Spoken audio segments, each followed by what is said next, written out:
India में मौजूद है एक ऐसा गांव जहां के लोगों ने स्कूल ड्रॉप आउट होने के बाद भी देश भर के बड़े बड़े सेलिब्रिटीज तक को लाखों रुपए का चूना लगा दिया। और इन स्कैमर्स की लिस्ट में अमिताभ बच्चन, भाभी जी घर पर है फेम एक्टर शुभांगी आट्रे और यहाँ तक कि फॉर्मर पंजाब सीएम की वाइफ प्रणीत कौर तक शामिल है।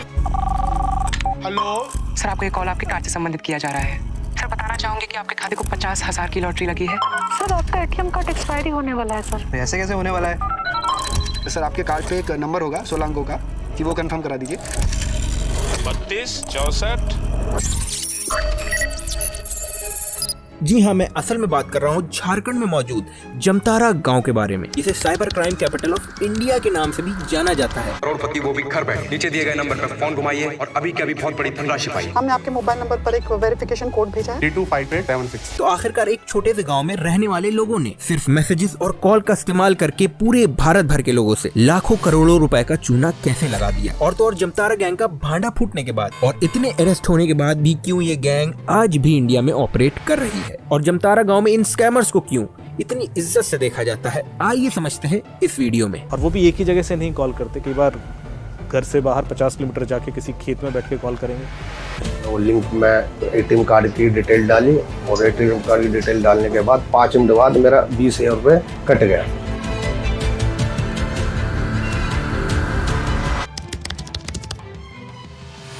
यूं तो जमतारा झारखंड के जंगलों के बीच बसा एक छोटा सा ही गांव है जो कि भारत की कोल कैपिटल धनबाद के लगभग 54 किलोमीटर की दूरी पर ही मौजूद है। लेकिन हैरान करने वाली बात तो यह है कि लोग भले ही इसे एक पिछड़ा सा गांव ही समझते हों, लेकिन फिर भी इस गांव में मौजूद लोगों के घर इतने आधुनिक हैं कि कुछ घरों में तो रिमोट कंट्रोल से खुलने वाले गेट तक लगे हैं। इसके अलावा कुछ घर तो यहाँ इतने बड़े हैं कि बॉलीवुड सेलिब्रिटी अमिताभ बच्चन का घर तक उसके आगे छोटा लगेगा। लेकिन इतने बड़े घर और इतनी शानदार गाड़ियों को गाँव वालों ने अपने मेहनत के पैसे से नहीं बल्कि पूरे भारत भर में लोगों को ठग कर खरीदा है। क्योंकि भले ही जमतारा गांव में केवल 2000 के करीब ही आबादी रहती हो, लेकिन ये गांव इंडिया में हुए 80% साइबर क्राइम के केसेस की अकाउंटेबिलिटी रखता है। यानी कि पूरे के पूरे गांव का मेन बिजनेस ही लोगों से पैसा ऐंठना है। इसके अलावा जमतारा गाँव में ये ऑनलाइन ठगी करने वालों का एक मास्टरमाइंड भी है, राम कुमार मंडल, जिसका घर खुद ही 2000 एकड़ जितने बड़े लैंड एरिया में बना है। और यही वो शख्स है जिसने जमतारा गांव में रहने वाले लोगों को ऑनलाइन ठगी करना सिखाया है। इसी वजह से गांव वाले न सिर्फ मंडल को मास्टर जी के नाम से बुलाते हैं, बल्कि मंडल जमतारा गांव में एक राजा से कम जिंदगी नहीं बिताता। इसके अलावा राम कुमार मंडल सबसे पहले तो गांव वालों को ओटीपी का इस्तेमाल करके किस तरह अपने मोबाइल में रिचार्ज करने की ट्रेनिंग देता है और उसके बाद धीरे धीरे करके बड़े स्कैम करना भी सिखाता है, जिसके लिए न सिर्फ जमतारा गाँव के अब कई घरों में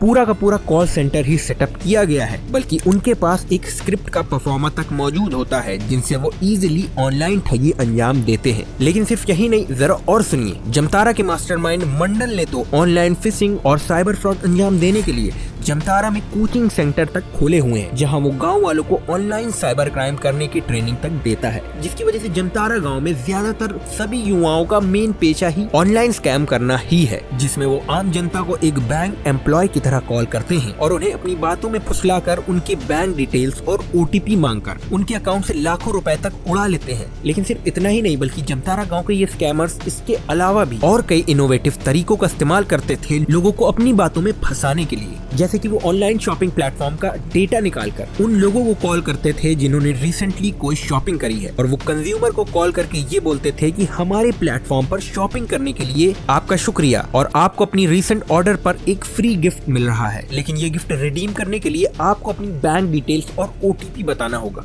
बस फिर क्या था, उनके ये बैंक इंफॉर्मेशन हाथ लगते ही वो कंज्यूमर के अकाउंट से मोटी रकम निकाल लेते थे। और सेम इसी स्ट्रैटेजी का इस्तेमाल करके जमतारा गैंग ने शुभांगी आट्रे को चूना लगाया था। इसके अलावा भी जमतारा गांव वाले कई और मेथड्स का इस्तेमाल करते थे, जैसे कि कभी वो फ्री लोन प्रोवाइड करने, इंश्योरेंस एजेंट बनकर और यहाँ तक कि गवर्नमेंट ऑफिशियल बनकर भी अलग अलग टारगेट का अकाउंट से पैसा निकालते रहते थे। और इसी वजह से एक रिपोर्ट के हिसाब से जमतारा विलेज में ऑपरेट कर रही गैंग सिर्फ एक दिन में ही ऑनलाइन स्कैम करके 1 से 1.5 लाख रुपए कमा लेते थे, यानी कि महीने के 30 से 40 लाख के करीब। और जमतारा गांव में ऐसी कई गैंग ऑपरेट करती थी जो कि और दूसरे लोगों को क्रेडिट कार्ड या डेबिट कार्ड की डिटेल प्रोवाइड करने के लिए भी 10% कमीशन तक ऑफर करती थी। लेकिन अब सबसे बड़ा सवाल ये उठता है कि आखिरकार पूरे भारत भर में इतने ज्यादा हाई प्रोफाइल केसेस अंजाम देने के बाद भी पुलिस को जमतारा गैंग को पकड़ने में पसीने कैसे छूट गए। तो उसके पीछे की सबसे बड़ी वजह थी जमतारा गांव की लोकेशन, क्योंकि ये गांव झारखंड के काफी रिमोट विलेज में आता है और आसपास जंगल से ही घिरा हुआ एरिया है। इसके अलावा नियरेस्ट पुलिस स्टेशन भी जमतारा विलेज के पास मौजूद है, वो भी लगभग 12 किलोमीटर दूर कमतार पुलिस स्टेशन है। और जब भी पुलिस जमतारा में ऑपरेट कर रहे इन स्कैमर को पकड़ने के लिए आती थी तो ये स्कैमर पहले से ही जमतारा गांव के पास जंगलों में भाग जाते थे। इसके अलावा क्योंकि जमतारा गांव के सभी लोग ही स्कैमिंग बिजनेस में ही है, इसलिए पुलिस कभी कदार रेड करने तक की कोशिश करती थी तो पूरा गांव वाले मिलकर पुलिस ऑफिसर पर ही पथराव कर देते थे, जिसके लिए जमतारा गैंग के स्कैमर्स को पकड़ना पुलिस के लिए भी एक गले की हड्डी बन गया था। और तो और क्योंकि स्कैमर हर एक फ्रॉड अंजाम देने के बाद अपनी सिम तोड़कर फेंक देते थे,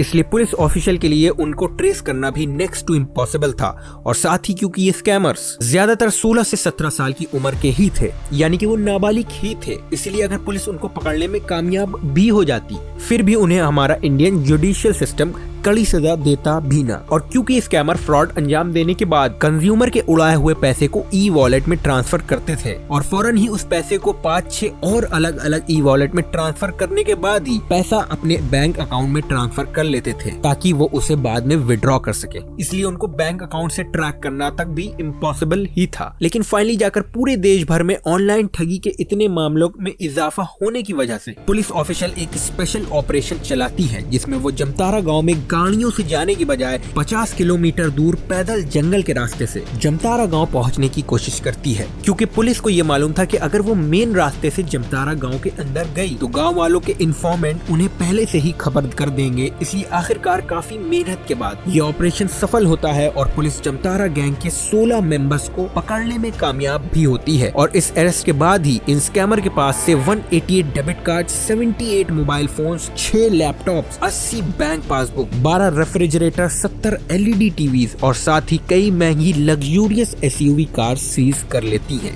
इसके अलावा पुलिस राम कुमार मंडल के दोनों भाई प्रदीप मंडल और प्रद्युमन मंडल को भी धर दबोचने में कामयाब होती है। और पुलिस की पूरी इन्वेस्टिगेशन के बाद ही ये पता चलता है कि जमतारा वासियों ने पहली बार साल 2011 में ऑनलाइन फ्रॉड करना शुरू किया था, वो भी तब जब जमतारा गाँव का एक लड़का गाँव से बाहर काम करने गया था और वहाँ उसने पहली बार दूसरों के खाते से ऑनलाइन रिचार्ज करना सीखा था। लेकिन ऐसा नहीं है कि ऑनलाइन स्कैमिंग की दुनिया में जमतारा गांव वालों ने कदम 2011 में रखा था, लेकिन जमतारा गांव के लोगों का ठगी करने और क्राइम करने में इतिहास इससे भी कहीं ज्यादा पुराना है, क्योंकि कई दशकों से यहाँ के गांव वाले धनबाद से आ रही कोयलों से भरी बोगियों को लूटने और दूसरी छोटी मोटी चोरी ही अंजाम देते आ रहे हैं। और वैसे भी आप एक्सपेक्ट भी क्या कर सकते हैं, जिस गांव के 58.71% जनता कोई काम काज ही नहीं करती, तो लूटपाट, स्कैम और चोरी चमारी ही सबसे आसान रास्ता लगता है पैसा कमाने के लिए। और सबसे बड़ी हैरानी की बात यह है कि पूरे भारत भर में इतने बड़े बड़े लोगों को चूना लगाने वाले ये स्कैमर्स में तो कुछ ऐसे थे जो कभी अपने गाँव तक से बाहर नहीं गए। लेकिन फाइनली जाकर पुलिस की इस केस में सीरियसनेस के बाद न सिर्फ पुलिस ने जमतारा के कई स्कैमर्स को गिरफ्तार कर लिया, बल्कि हाल ही में तो पुलिस ने जमतारा के स्कैमर्स को इलीगल सिम कार्ड प्रोवाइड करने वाली सप्लायर्स को भी धर दबोचा है और तकरीबन 22,000 के करीब बिना डॉक्यूमेंट के सिम तक को सीज कर लिया है। हालांकि इतनी इन्वेस्टिगेशन और कई दोषियों को अरेस्ट करने के बाद भी जमतारा में स्कैमर के बीच